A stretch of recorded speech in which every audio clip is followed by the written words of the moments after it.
नमस्कार दोस्तों, आज के इस वीडियो में हम बात करेंगे कि अगर आपके सामने फाइनेंशियल क्राइसिस जैसी कोई स्थिति आ जाती है तो आपको अपनी एसआईपी को पॉज कैसे करना चाहिए या फिर उसे क्लोज करवा देना चाहिए। एसआईपी के बारे में ये एक बहुत ही कॉमन सवाल है और हम इसे समझेंगे आसान शब्दों में ताकि आप सही फैसला आसानी से ले सके।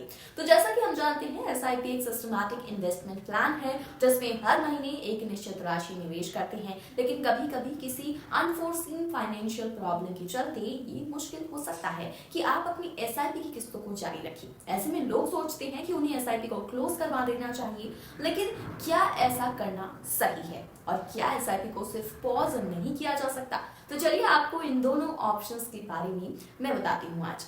अगर आपके सामने ऐसी कोई भी सिचुएशन आ गई है जैसे कि मेडिकल इमरजेंसी, नौकरी का चले जाना या फिर कोई और बड़ा खर्चा जो अचानक आपके सामने आ गया हो, तो ऐसी स्थिति में आपको अपनी एसआईपी को पॉज करने का ऑप्शन चुनना चाहिए, ना कि उसे क्लोज करवा देना चाहिए। पहले तो ये सुविधा 1 से 3 महीने तक की होती थी, लेकिन अब कई फंड हाउसेस ने इसे 6 महीने तक बढ़ा दिया है। इसका मतलब है कि आप अपनी एसआईपी को कुछ समय के लिए रोक सकते हैं और जब आपकी सिचुएशन ठीक हो जाए तो आप फिर से इसे शुरू कर सकते हैं। इसे कहते हैं एसआईपी को पॉज कर देना।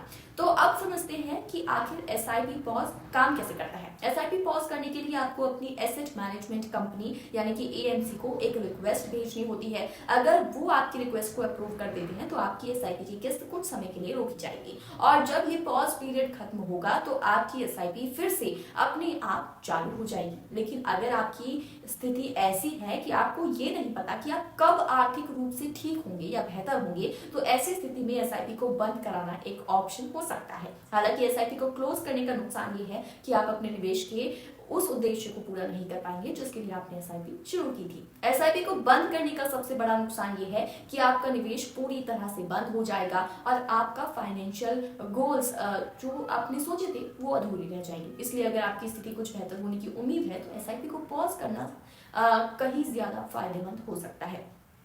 एसआईपी पॉज करने से आपका निवेश लक्ष्य प्रभावित नहीं होता और जब बाजार की स्थिति सुधरती है तो आपको इसका पूरा फायदा मिल सकता है। इसका बेहतरीन उदाहरण हमें कोविड-19 के दौरान देखने को मिला था। बहुत से लोगों ने उस समय एसआईपी को पॉज किया था और जब बाजार में रिकवरी शुरू हुई तो उन्होंने अच्छा खासा फायदा कमाया। तो दोस्तों, अगर आपको लगता है कि आपकी सिचुएशन जल्द सुधर सकती है तो आपको एसआईपी को पॉज करना बेहतर रहेगा, बल्कि उसे क्लोज कराने का। इससे आपका निवेश लक्ष्य बरकरार रहेगा और आपको राहत भी मिलेगी। लेकिन अगर आपको लगता है कि आपकी फाइनेंशियल हालत लंबे समय तक ठीक नहीं होने वाली, तो एसआईपी को बंद करने का फैसला आप ले सकते हैं।